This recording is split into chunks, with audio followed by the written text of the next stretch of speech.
Buenas noches. Vamos con la segunda parte del país del oro y la mentira. Y la primera carta me quedaron 3 o 4 cositas como para recordar, ¿no? La primera es que hubo 3 asesinatos con la mano inglesa atrás, ¿no? El asesinato de Liniers, hecho por ingleses y ordenado por un agente inglés como era Moreno. El de Moreno, el que le dio el remedio que lo llevó a la muerte, fue el capitán del barco inglés, que había estado la noche anterior con la perichona. Y Dorrego, producto de una presión inglesa para independizar, hacer estado tapón, que era la banda oriental entre Brasil y Argentina. Eso se lo llevó, ese plan inglés se lo llevó a Dorrego. Y también hay que recordar que el primer golpe de estado que fue contra la primera junta fue armado por los ingleses. Para que vean con quién estamos lidiando desde el albor mismo de nuestra nación. Vamos ahora a seguir con esto. Con el fusilamiento de Dorrego se inicia la guerra civil. Con la asunción de Lavalle se produce la más aberrante persecución de los federales con una hazaña tremenda. Aún con niños de 7 años que llevaban alguna divisa punzó. En ese momento regresa San Martín, otro hecho mal interpretado en la historia. Vuelve a luchar contra Brasil. Ya había terminado la guerra, lo ofrece en la gobernación de Buenos Aires, no acepta y regresa a Europa.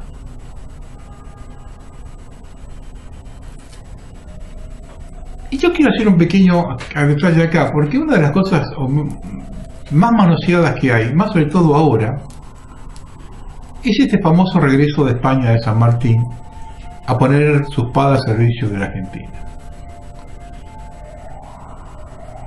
Se habla de que era un agente inglés, eso absolutamente no hay ninguna documentación que lo asevere, absolutamente nada. Es más, San Martín tuvo serios problemas con los ingleses en el exilio, tiene manifestaciones, tiene cartas donde habla muy mal de los ingleses, nunca fue a vivir en Inglaterra, en el exilio. San Martín, en el ejército español, tuvo entre 30 y 40 batallas. Una cosa de loco. ¿Tiene alguna idea usted de lo que es estar en 30 y 40 batallas? Algunas terriblemente sangrientas. Algunos ponen como ejemplo de que San Martín estaba al servicio inglés, que una vez combatió bajo las órdenes de Beresford. Esto se debe tener en cuenta de que España no existía prácticamente. Napoleón había dominado toda la península. Y la resistencia contra los ingleses, contra Napoleón la manejaban los ingleses.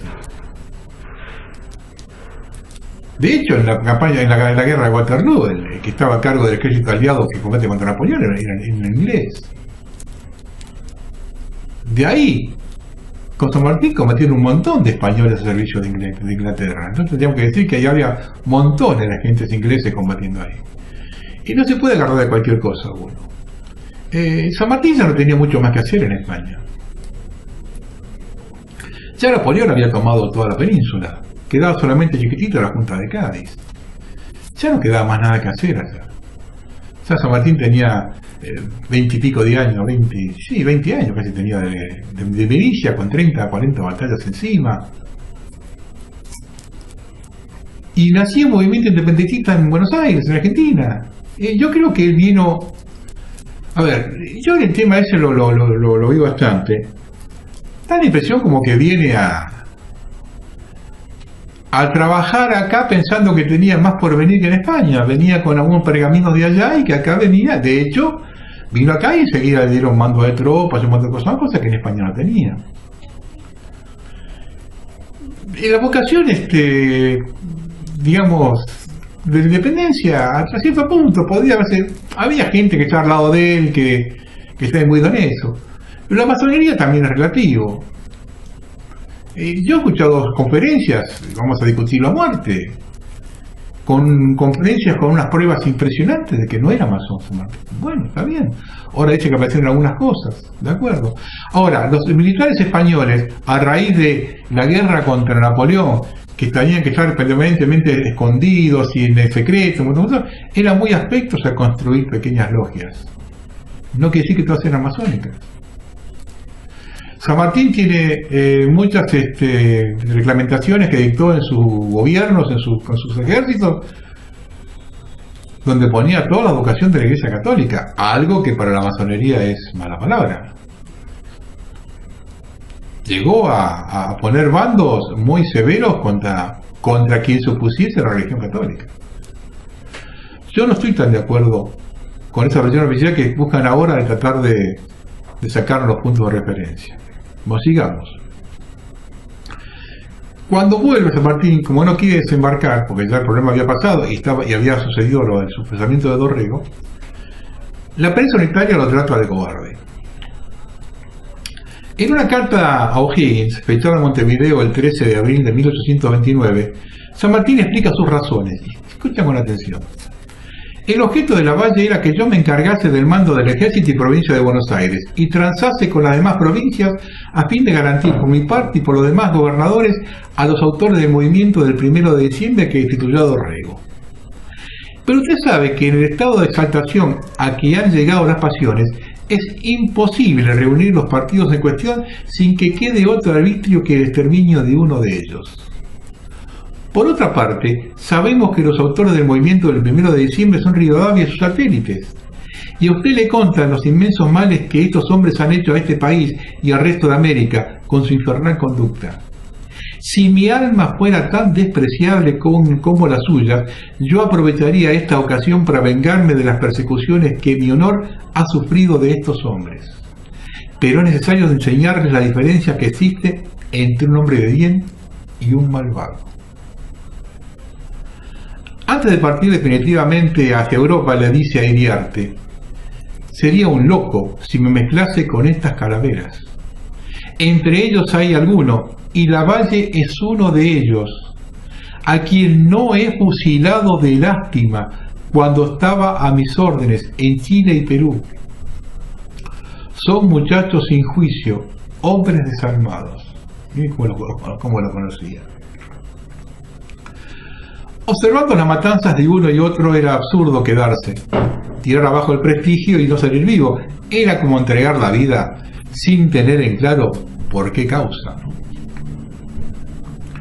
La intolerancia, no sentarse a debatir, sus víctimas eran la clase el que no piensa como ellos mi enemigo.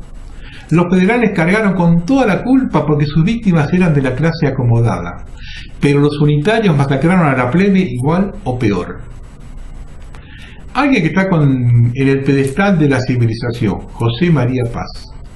Después de la victoria de Uncativo contra Quiroga, hizo una incursión por las sierras cordobesas, bastión federal, donde fusiló a 2.500 por el solo hecho de serlo. A Lavalle se le hizo imposible gobernar, solo le quedó negociar con Rosas. De ese arreglo fue nombrado gobernador Viamonte, hasta que a fin de año por aclamación asume Juan Manuel de Rosas, quien representaba a la gente del campo y las orillas. Ese primer periodo lo pasó preparando un ejército y estableciendo alianzas para combatir al general Paz, que dominaba el interior. Finalmente lo logra, lo apresa, y Paz no recibió ninguna tortura y fue confinado a Luján en una vivienda especial, no en un calabozo. Estuvo con su señora. Años más tarde, cuando logra huir, vuelve a empuñar las armas contra Rosas. Nunca lo trataron mal a Paz, jamás. Finaliza su mandato, no quiere ser reelecto y organiza la campaña al desierto, en la que fundamentalmente combate pandillas de aborígenes que roban ganado para llevarlo a Chile, los famosos araucanos, hoy autodenominados mapuches. Tras el asesinato de Facundo Quiroga, asume nuevamente con la suma del poder público. Muy bien. Se critica en ese momento las facultades extraordinarias. Hay mucha hipocresía en los historiadores. ¿Quién no las tenía en esa época? ¿Por qué caerle solo a Rosas? ¿No la tenían todos los caudillos? ¿El mismo Paz en Córdoba o la Madrid en Tucumán? ¿Con qué atribuciones fusiló Lavalle a Dorrego? Estábamos en una guerra civil y el vencedor de turno establecía las reglas. Rosas tocó resortes muy delicados. Adopta medidas proteccionistas a la producción nacional. Incauta el banco manejado por los ingleses. Ese tipo de acciones le trajo enemigos nuevos, reexplotó viejos y motivó a los unitarios para conspirar. El odio de ambas facciones era superlativo, imposible el diálogo, la consigna era la destrucción del otro. Comienzan los bloqueos y con ello liquidan los impuestos de aduana, el más importante de los recursos. Algunos bloqueos por cuestiones internas de las potencias, sobre todo hay uno francés por una cuestión interna entre ellos. El motivo del anglo-francés de 1845 es insólito. Esto no se lo dice la historia oficial. Inglaterra llevaba el algodón para su manufactura desde Texas cuando estaba controlado por México. Estados Unidos lo coloniza y amaga con la independencia. Inglaterra interviene de inmediato. Pocos años antes le habían quitado Hong Kong a China y estaban envalentonados. Estados Unidos anexa Texas y Francia deja su suerte a Oregón. Nadie quería ir a una guerra con los norteamericanos. Esta derrota de ambas potencias cae mal en Europa. Por un lado buscan resarcirse con una aventura de menos riesgo, por el otro reemplazar el algodón de Texas por el de Paraguay y Corrientes. De inmediato comienza la discusión en París y Londres de las tablas de sangre, en las cuales Rivera Indarte detallaba los asesinatos de Rosas, por la cual la Casa Lafón, concesionaria de la aduana de Montevideo, le pagó un penique por cada uno que incluía en la lista. Cuando se habla de bloqueos, solo se refiere a la batalla de la Vuelta Obligado, pero se obvia toda la estrategia de Rosas. Primero, hizo trabajar la mazorca a pleno para que el enemigo no tuviese apoyo interno. Las embajadas de Brasil, Estados Unidos y en especial la de París y Londres se convirtieron en un centro de actividad con conexiones en todos los ámbitos para comprar conciencias. Lo que hacían ellos lo hacían también. Creó una publicación que era enviada a los principales periódicos de América y Europa, los que reproducían sus artículos. Varios organismos de comerciantes de Inglaterra se enteraron así del perjuicio causado a sus intereses y comenzaron a oponerse a la intervención. Lo más novedoso fue lo del empréstito. Desde 1824 no se pagaba nada. Rosas en su primer periodo ni lo nombró. En el segundo tiró señales para que los tenedores de bonos estén alertas. Después acusó al bloqueo francés, por lo que Inglaterra exigió levantar el mismo, presionada por los bonistas. Luego comenzó a pedir una usurpación por las Malvinas, por usurpación de Malvinas, distinto a querer venderla como sostiene la historia oficial. También hay que ubicarse qué podían significar esas islas, cuando al sur del Colorado era tierra de nadie, y Rosas gobernó siempre con el puerto bloqueado. Así lo estuvo hasta que al enterarse de la invasión pagó 5.000 pesos plata, que si bien significaba el 10%, después de 20 años era una señal positiva. Al repetirlo varios meses causó euforia en Londres. Al cortarse debido a la nueva agresión, la presión de los bonistas sobre el primer ministro se hizo insoportable. Y en la estrategia no se sabe nada. Luego de la gesta de Obligado, se dio quizá la mayor oportunidad perdida en la historia argentina. La repercusión que tuvieron esas jornadas fue colosal. En todo el mundo se hablaba de Rosas. Era el hombre más conocido y respetado del planeta. Hay mucha documentación de esto. Les llevó 3 años más terminar con el último foco de resistencia en Corrientes, que justamente andaba el Manco Paz por allá. En ese momento debió llamar a una asamblea y dictar una constitución realmente federal. En 3 años entregar el mando y quedarse como una especie de garante por 2 años. De ese modo hubiese pasado a la historia como el hombre que fundó la nación. La Argentina pujante al ritmo de Buenos Aires en 10 años se reconstruía el virreinato y a modo de confederación. En la banda oriental, las provincias del sur de Bolivia y en Paraguay se hablaba de eso. Eligió el camino del ego personal. Ahora observen cómo la historia oficial oculta lo que dijeron de él sus enemigos contemporáneos. Alberdi desde Chile llegó a decir: si en su mano hay una vara sangrienta de fierro, también veo en su cabeza la espada de Belgrano. Sarmiento en 1850 imagina la reconstrucción del virreinato. Rosas debe ser el instrumento de esa unión y el medio para conseguirlo. Echeverría, en 1847, se rinde ante el hecho consumado de la revelación de las fuerzas de las masas y que Rosas, a nombre de ellas, ha nivelado todo y realizado la más absoluta igualdad. Esto es el último rincón de oculto, ¿eh?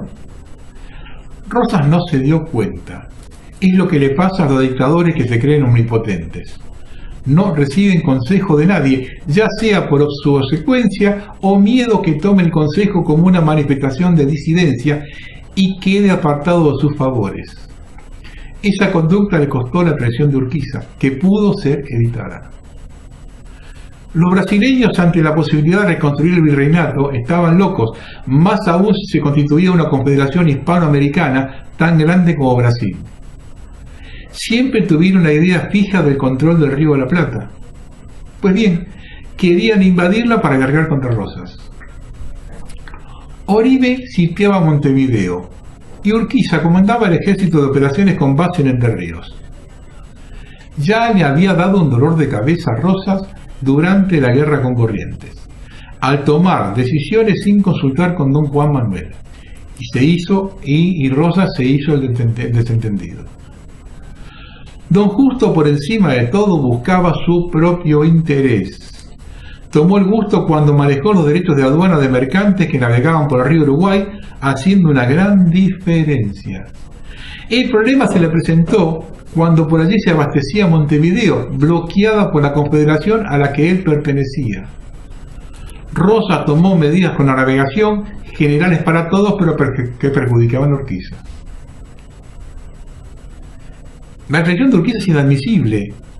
Si reconocía a Rosas como jefe de la confederación, no podía moverse a espaldas de él en el conflicto con los correntinos y firmar tratados sin su autorización. Punto 2.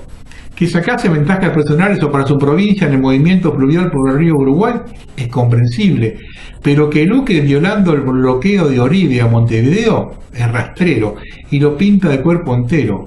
A este hombre solo le importaban los negocios. Rosas había tomado un vuelo muy alto. No podía negociar con un subordinado, allí donde sostengo que lo traicionó la soberbia.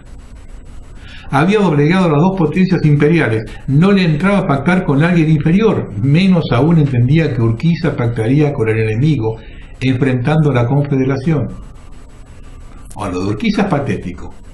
No le importó nada ponerse del lado de los brasileños y permitir la humillación que desfilen sobre Buenos Aires. Lo único que le importaba era el dinero y se vendió al mejor postor. Sarmiento dice ser testigo en Río de Janeiro del soborno.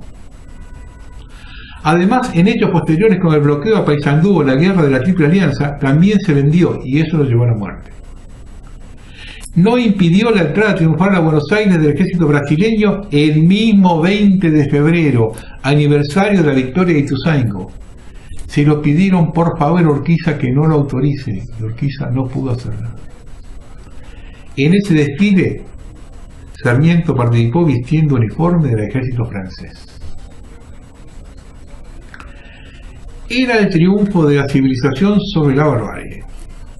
Primero, debieron colgar federales en los árboles de Palermo, fusilar a Chilavert por la espalda y dejar que su cuerpo se pudra a intemperie, ante la imploración del padre para darle a cristiana sepultura. Aclaremos que la traición de Chilavert fue combatir en obligado. Fusilar más de 500 prisioneros, y observen esto, matar al médico Carlos Mamerto Cuenca por atender heridos federales. El batallón del coronel Aquino completo. Luego eran colgados de los árboles y dejaron varios días. Quien ingresaba a la quinta de Palermo debía soportar ese espectáculo y el honor no sea mundo. Existen crónicas de varios diplomáticos extranjeros. Con el tema de la barbarie hay dos hechos ocultos por la historia oficial. Uno es el cambio de prisioneros entre federales y unitarios. El Chacho Peñalosa envía a todos los prisioneros para devolverlos, y cuando reclama a los suyos habían sido fusilados. Otra es que en una de las tantas incursiones de los unitarios, la Madrid había torturado a la madre de Facundo, de Quiroga. Años después, toma prisionera a la mujer de la Madrid. La devuelve sana y salva con una nota: la guerra no se hace con mujeres. La mazorca trabajó y a pleno, pero los unitarios se movieron con mayor saña a la hora de las represalias. Hay mucha documentación al respecto, oculta por la historia oficial. El autoritarismo con que gobernó no es diferente al de cualquiera de los caudillos, al margen de su ideología. Se lo critica a Rosas de que no era federal. ¿Quién lo era realmente? Cuando cayó, ¿instalaron un país unitario o es federal la Argentina? Siempre se cuestiona el hecho de que Rosas se exila en Inglaterra. Primero convengamos que muchas alternativas no tenía. Había que salir de Buenos Aires y rápido, y los únicos barcos en puerto eran ingleses. Rosas no fue nunca antibritánico. Siempre se saludó en el cumpleaños de los reyes, era el trato con el cónsul en todo momento fue cordial, luchó contra ellos cuando se metieron con nosotros. Los respetó cuando nos respetaron. Con los que nunca pudo entenderse fue con los anglófilos. Hay un hecho bien ilustrativo. Lord Hothwell, llegado a Buenos Aires en 1847 para firmar la paz, era admirador de Rosas. Para él no había posibilidad alguna de convivencia con los unitarios. Rosas era un enemigo de frente que los había vencido en buena ley. En cambio, estos eran agentes sin patria que necesitaba como auxiliares en la guerra, pero a los cuales despreciaba, los pagaba y nada más. En su exilio en Inglaterra no tuvo ningún privilegio y debió mantenerse por sí mismo. A partir de allí, Urquiza debe cumplir su parte en el pacto con los brasileños. De inmediato firmó tratados con Francia, Inglaterra y Estados Unidos por la libre navegación de los ríos Paraná y Uruguay. Brasil la tenía por potencia vencedora. Reconoció la independencia de Paraguay, viejo anhelo brasileño, además dejó librada su suerte a la banda oriental, tal como lo quería Río de Janeiro. Otro hecho a tener en cuenta es cómo se produce el dominio de Buenos Aires sobre todo el país.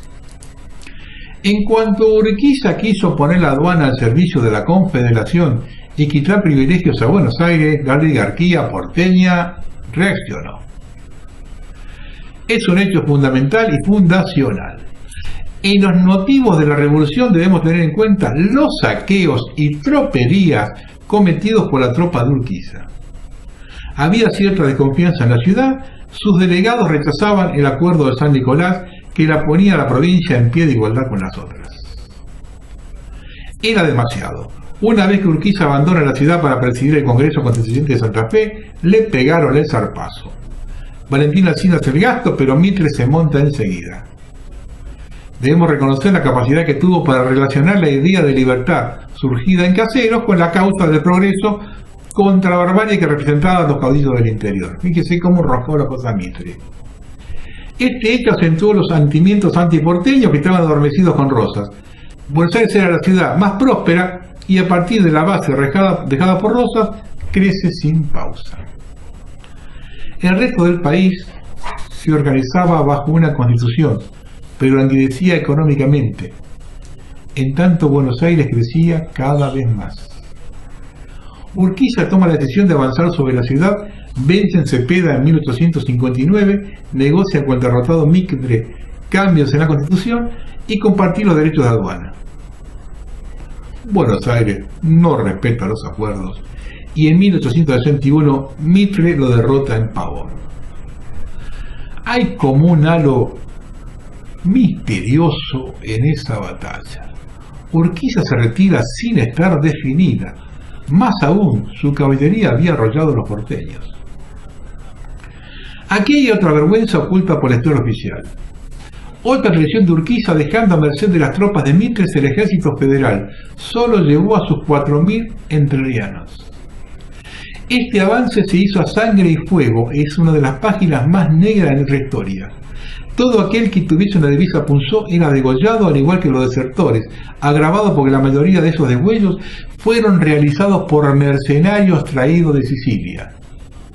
Los que tenían suerte los enviaban a la línea de frontera a pelear con el indio, no importa que tuviese mujer e hijos. Había que terminar al gaucho. La unificación de la Argentina se hizo con un genocidio de 20.000 personas. De esto tampoco se habla. 20.000 personas, ¿eh? Más de los que murieron en la campaña del desierto. Sin embargo, a Roca le tiran con todo y a Mitre con nada. Alguna versión habla de una orden de la masonería. Urquiza se percató de varias cosas. Le dio aire a los unitarios. Rosas lo tenía controlado dejo del país. El entrerriano lo vio en carne propia. Al regresar a Buenos Aires 2 años antes notó el progreso, hasta ferrocarril tenía. En tanto la Confederación vegetaba en la miseria. Durante la época de Rosas, Buenos Aires había tomado un gran desarrollo. Desde esa base se volvieron los porteños.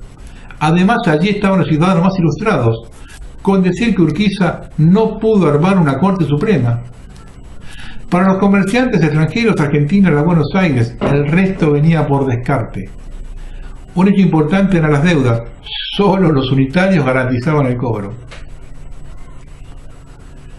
Se elige presidente a Mitre con la proscripción del Partido Federal. Así era la democracia y la república entonces. Su gestión quedó marcado por el primer holocausto de la era moderna. De 1.300.000 personas que vivían en Paraguay, quedaron 200.000. Solo mujeres y niños. Veamos lo que el sistema ocultó de la guerra de la Triple Alianza. Uruguay estaba gobernado por el doctor Florencio Berro, quien no se dejaba influenciar por brasileños e ingleses, lo que produjo la ira de ambos países. Como Mitre era aliado de los brasileños, envió al general uruguayo Venancio Flores, el gran degollador del Ejército Federal de Santa Fe luego de Pavón, para que sacase al presidente Berro. Allí fue con soldados mitristas y dinero brasileño con la excusa de un conflicto menor que mantenía a Berro con un canónigo. Muchos argentinos federales cruzaron el río para combatir junto a los orientales y debido a la fuerte resistencia invadieron el país tropas brasileñas. Una vez caída Montevideo, la resistencia se concentró en Paysandú, defendida por 1.000 voluntarios al mando del general Leandro Gómez.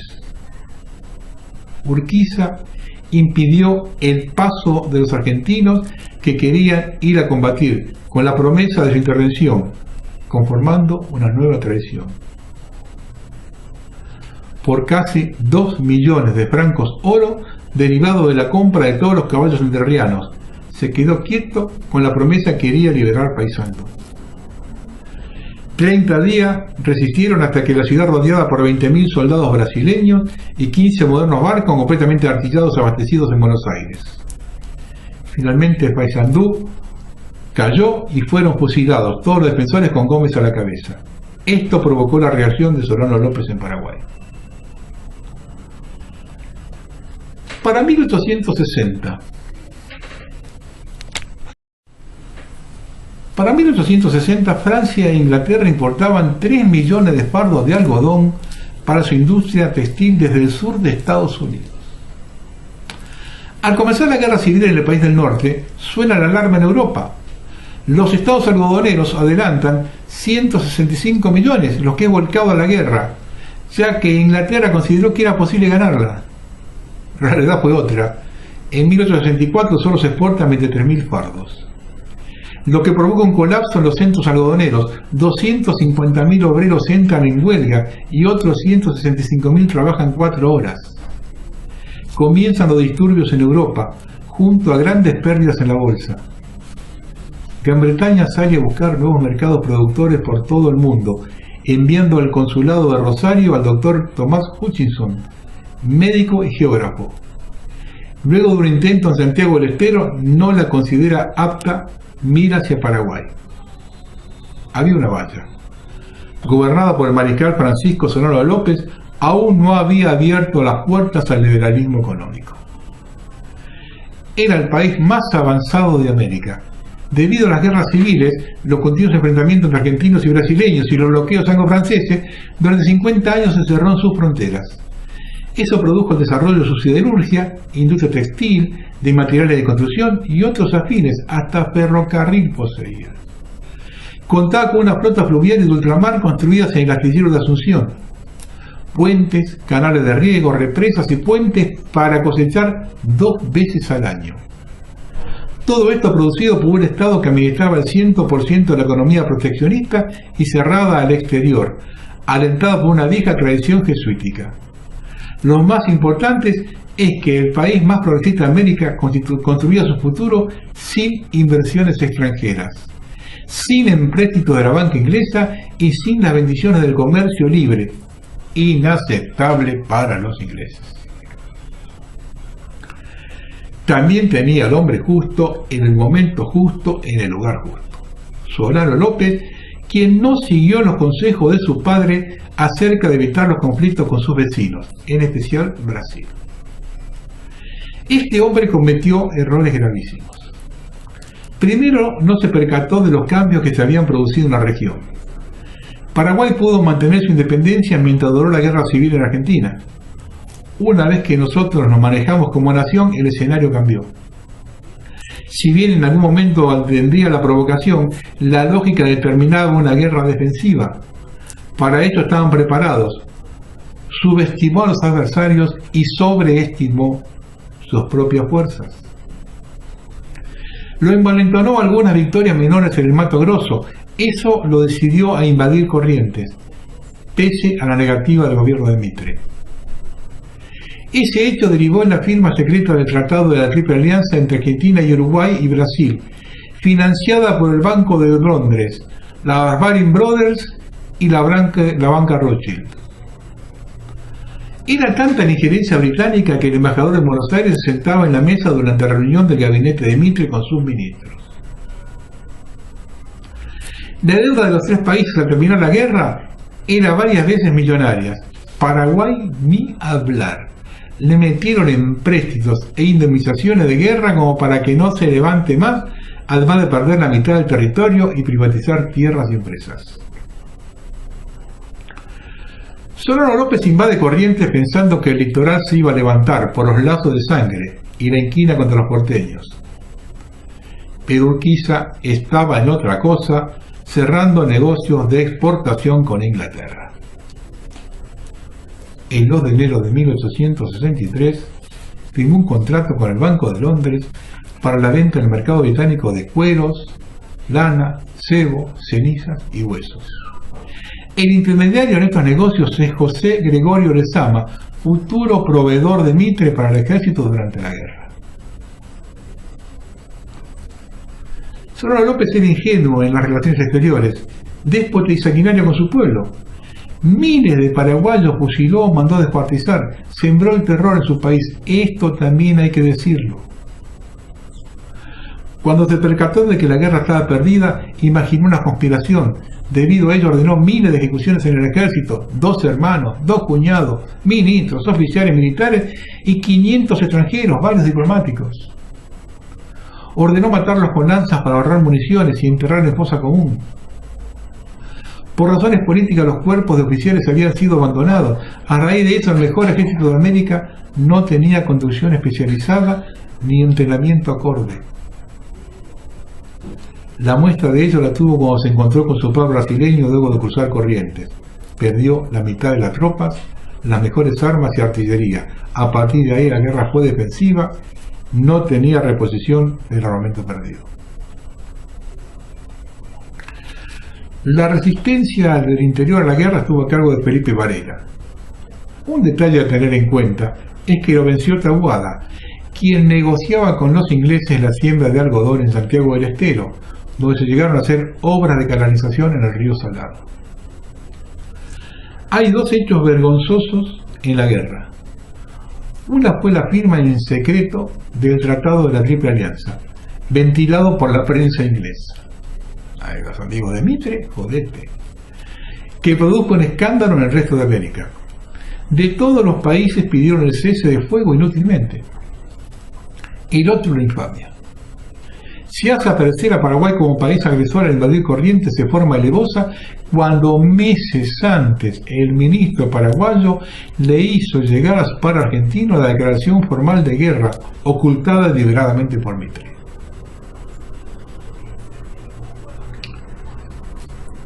Quien bien define muy bien el sentimiento imperante en Buenos Aires es Sarmiento. En una carta a Mitre en 1872 dice lo siguiente: estamos por dudar que exista el Paraguay, descendientes de razas guaraníes, indios salvajes y esclavos que obran por instinto a falta de razón. En ellos se perpetúa la barbarie primitiva y colonial. Son unos perros ignorantes de los cuales ya han muerto 150.000. Su avance, capitaneado por descendientes degenerados de españoles, traería la detención de todo progreso y un retroceso a la barbarie. Al frenético idiota, bruto y feroz borracho Solano López lo acompañan miles de animales que le obedecen y mueren de miedo. Y escuchen esto que dijo Sarmiento: es providencial que un tirano haya hecho morir a todo ese pueblo guaraní. Era preciso purgar la tierra de toda esa excrescencia humana, raza perdida de cuyo contagio hay que librarse.